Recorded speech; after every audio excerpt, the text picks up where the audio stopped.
ಆಗಬೇಕು. ಅದ್ರಲ್ಲಿ ಚೇಂಜ್ ಆದರೆ ಅದು ಅವರ ಇಷ್ಟ. ಸರ್ ನೀವು ಹೇಳಿದ ಕರೆಕ್ಟಾಗೇ ಇದೆ ಸರ್. ಇವಾಗ ಮೀಡಿಯಾ ಚಾನಲ್ಸ್ನೆಲ್ಲ ಬೈತಾರೆ, ದರ್ಶನ್ದೇ ತೋರಿಸ್ತಾ ಇರ್ತೀರಾ, ಇಲ್ಲಿ ಇನ್ನೊಂದೇನೋ ನೆಗೆಟಿವ್ ತೋರಿಸ್ತಾ ಇರ್ತೀರಾ ಅಂತ. ನೆಗೆಟಿವ್ ತೋರಿಸಿದಾಗ ಲಕ್ಷಗಳ ಗಟ್ಟಲೆ ವ್ಯೂಸ್ ಆಗುತ್ತೆ. ಪಾಸಿಟಿವ್ ಯಾವ್ದಾದ್ರು ರೈತರ ಬಗ್ಗೆ ತೋರಿಸಿದ್ರೆ, ಇನ್ನೊಂದೇನೋ ತೋರಿಸಿದ್ರೆ ವ್ಯೂಸ್ ಆಗಲ್ಲ. ಏನ್ ಮಾಡ್ತೀರಾ ಅದಕ್ಕೆ? ಅಲ್ಲ ಅಲ್ಲ, ತಪ್ಪು ನಿಮ್ದಲ್ಲ. ನೋ ತಪ್ಪು ನಿಮ್ದಲ್ಲ, ತಪ್ಪು ನಮ್ಮ ಮೀಡಿಯಾದವ್ರದಂತೂ ಅಲ್ಲಕ್ಕೆ ಅಲ್ಲ. ಯಾಕಂದ್ರೆ ಅದು ಎಲ್ಲಾನು ತೋರಿಸ್ತಾರೆ. ಎಲ್ಲಾನು ತೋರಿಸಿದಾಗ ಅದನ್ನ ಮಾತ್ರ 5,000 ಜನ 6,000 ಜನ ನೋಡಿರ್ತಾರೆ. ದರ್ಶನ್ ಅವ್ರದ್ದು ಬಂದ್ರೆ ನಿಮ್ಗೆ ಲಕ್ಷಾಂತರ ಜನ ಮಿಲಿಯನ್ಸ್ ಗಟ್ಟಲೆ ನೋಡ್ತಾರೆ ಅಂತಂದ್ರೆ ಬಿಕಾಸ್ ಆಫ್ ರೀಚ್ ಆಗೋದು ಜನಗಳ ಮನಸ್ಥಿತಿಗಳು ಹಂಗಿರ್ತವೆ, ಏನು ಮಾಡೋಕ್ಕಾಗಲ್ಲ. ಬಟ್ ಅವ್ರು ಏನ್ ಮಾಡ್ತಾರೆ ಅಂದ್ರೆ ಮೀಡಿಯಾಗಳನ್ನ ಬ್ಲೇಮ್ ಮಾಡುತ್ತೆ, ಅವ್ರ ಬಗ್ಗೆನೇ ತೋರಿಸ್ತಾ ಇದ್ದೀರಾ, ಅವ್ರ ಬಗ್ಗೆನೇ ತೋರಿಸ್ತಾರೆ. ಇಲ್ಲ ಆ ಥರ ಏನಿಲ್ಲ. ಆಮೇಲೆ ಏನಾಗಿದೆ, ಒಬ್ಬ ಬಗ್ಗೆ ತೋರಿಸಿದ್ರು ನೋಡ್ತಾರೆ ಸರ್ ಜನ. ಅಲ್ಲ, ಏನು ಮಾಡೋಕ್ಕಾಗಿಲ್ಲ. ನಾನು ದರ್ಶನ್ ಅವ್ರ ಬಗ್ಗೆ ಹೇಳ್ಬೇಕು ಅಂತಂದ್ರೆ ಪಾಪ ಅವ್ರವ್ರ ನೋವು ಅವ್ರವ್ರಿಗೆ ಗೊತ್ತಿರ್ತದೆ ಮಗ. ಸೊ ಅವ್ರ ನೋವು ಗೊತ್ತಿರ್ತದೆ. ಏನಕ್ಕೆ ಅಂದ್ರೆ ಕೆಲವ್ರು ಇರ್ತಾರೆ, ಕೆಲವು ಕ್ಯಾರೆಕ್ಟರ್ಸ್ಗಳು, ಕೆಲವು ಸೇಡಿಸ್ ಕ್ಯಾರೆಕ್ಟರ್ಸ್ಗಳೆಲ್ಲ ಇರ್ತವೆ. ಅವ್ರಿಗೂ ಖುಷಿ. ಒಬ್ಬ ನೋವು ಒಳಗಡೆ ದರ್ಶನ್ ಎಷ್ಟು ನೋವು ಪಟ್ಟಿರ್ತಾರೆ, ದರ್ಶನ್ ಏನು ಪ್ರಾಬ್ಲಮ್ ಆಗಿತ್ತು ಅದೆಲ್ಲ ಯಾರಿಗೂ ಗೊತ್ತಿರಲ್ಲ. ಸೊ ಅವ್ರಿಗೆ ಓದ್ನ ಒಳಗಡೆ, ಕೂತವನ ಒಳಗಡೆ ಅವ್ನು ಸಿಕ್ಲಿಲ್ವಾ, ಇದು ಕೆಲವರು ಮನಸ್ಥಿತಿಗಳು ಏನು ಮಾಡೋಕ್ಕಾಗಲ್ಲ. ಅಂಥವ್ರು ನಾವು ಚೇಂಜು ಮಾಡೋಕ್ಕಾಗಲ್ಲ ಅಲ್ವಾ. ಅದನ್ನ ಚೇಂಜ್ ಮಾಡಬೇಕು ಅಂತಂದರೆ ಸೊ ದೇವ್ರೆ ನಾವು ಏನು ಮಾಡೋಕ್ಕಲ್ಲ, ನೀವು ಏನು ಮಾಡೋಕ್ಕಾಗಲ್ಲ ಅಲ್ವಾ. ಸೊ ಏನು ಮಾಡೋಕೆ ಹಂಗಂತಬಿಟ್ಟು ಮೀಡಿಯಾ ದೋಷಿಸಿದ್ರೆ ಅದು ತಪ್ಪದು. ಏನು ಮಾಡೋಕ್ಕಾಗಲ್ಲ. ಇಲ್ಲಿ ಪ್ರಪಂಚದಲ್ಲಿ ಎಲ್ಲ ನಡೀತಾ ಇರ್ತದೆ, ಎಲ್ಲನೂ ತೋರಿಸ್ತಾರೆ. ಒಳ್ಳೇದು ಕೆಟ್ಟದ್ದು ನಿಮಗೆ ಬಿಟ್ಟಿದ್ದು, ನೀವು ತಗೊಳ್ಳಿ.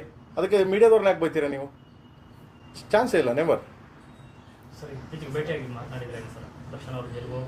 ಇಲ್ಲ, ನಾನು ಹೋಗಕ್ಕೆ ಮುಂಚೆ 2 ದಿವಸ ಮುಂಚೆ ಮೀಟ್ ಮಾಡಿದೆ.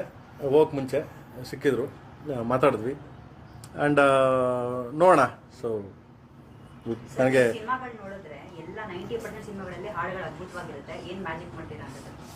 ಹಂಗೇನಿಲ್ಲಮ್ಮ. ಸಂಗೀತ ಮ್ಯೂಸಿಕ್ ಡೈರೆಕ್ಟರ್ಸ್ ನನಗೆ ಇಂಪಾರ್ಟೆಂಟೇ. ಮ್ಯೂಸಿಕ್ ಡೈರೆಕ್ಟರ್ಸ್ ನನಗೆ ಇವಾಗ ಯಾರೇ ತಗೊಳ್ಳಿ, ನನಗೆ ಹರಿಕೃಷ್ಣ ಅವರಾಗಲಿ, ಗುರುಜಿ ಆಗಲಿ, ಆರ್ ಪಿ ಪಟ್ನಾಯಕರಾಗಲಿ, ಅರ್ಜುನ್ ಜನ್ಯ ಅವರಾಗಲಿ, ಈಗ ಸಂಭ್ರಮ ಅವರು ಸಾಂಗ್ ಆಡಿದೆ, ಇವರಾಗಲಿ ನನಗೆ ಎಲ್ಲಾದ್ರೂ ಅಂದರೆ ಒಳ್ಳೊಳ್ಳೆ ಸಾಂಗ್ಗಳು ಕೊಡ್ತೀಯಾರ ನನಗೆ. ನನ್ನ ಈಗ ಇವರು ಪ್ರೇಮ್ ಕೈಲಿ ಯಾಕೆ ಸಾಂಗ್ ಆಡಿಸ್ಬೇಕು ಅಂದ್ಕೊಂಡ್ರು ಅಂದರೆ ಬಿಕಾಸ್ ಆಫ್ ಅವ್ನು ವಾಯ್ಸ್ ಸೆಟ್ ಆಗುತ್ತೆ, ಈ ಸಾಂಗಿಗೆ ಸೂಟ್ ಆಗುತ್ತೆ ಅನ್ನೋ ಒಂದು ಇದರಿಂದ ಕೊಡ್ತಿದ್ದಾರೆ. ಅದೇನಂದರೆ ಅವ್ರು ಮಾಡಿರೋ ಶ್ರಮ. ಬಟ್ ಎಲ್ಲೋ ನನ್ನ ಒಂದು ವಾಯ್ಸ್ ಬಿದ್ದರೆ ಏನೋ ಒಂದು ಸಾಂಗ್ ಹಿಟ್ ಆಗುತ್ತೆ ಅಂತ, ಅದೆಲ್ಲ ಸುಳ್ಳು. ನನ್ನ ವಾಯ್ಸ್ ಬಿದ್ದರೆ ಸಾಂಗ್ ಹಿಟ್ ಆಗುತ್ತೆ ಅಂತ. ಬಟ್ ಅವ್ರ ಶ್ರಮ. ಸೊ ಅವ್ರ ಶ್ರಮದಿಂದ ನಂದು ಒಂದು ಏನೋ ನಾರು ಏನೋ ಸ್ವರ್ಗಕ್ಕೆ ಸೇರುತ್ತೆ ಅಂತಾರಲ್ಲ, ಹೂವಿನ ಜೊತೆ ನಾರು ಸ್ವರ್ಗಕ್ಕೆ ಸೇರ್ತೇವೆ ಅಂತ, ಆ ಥರ ನಮ್ದು ಏನೋ ಸುಮ್ಮನೆ. ಸರ್ ಇವಾಗ ಕ್ಯಾಶುವಲ್ ಟಾಕ್ ಆಯ್ತಲ್ವಾ, ಅವ್ರ ಮೂವಿಗಳ ಬಗ್ಗೆ ಮಾತಾಡಿದ್ರೆ ಏನಿತ್ತು ಸರ್? ಅಪ್ಕಮಿಂಗ್ ಪ್ರಾಜೆಕ್ಟ್ ಅಂತ ಅವ್ರ ಜೊತೆ ಡಿಸ್ಕಸ್ ಆಗಿತ್ತ ನಿಮ್ದು? ಡೆವಿಲ್ ಬಗ್ಗೆ ಏನಾದರೂ ಡಿಸ್ಕಸ್ ಆಯ್ತು?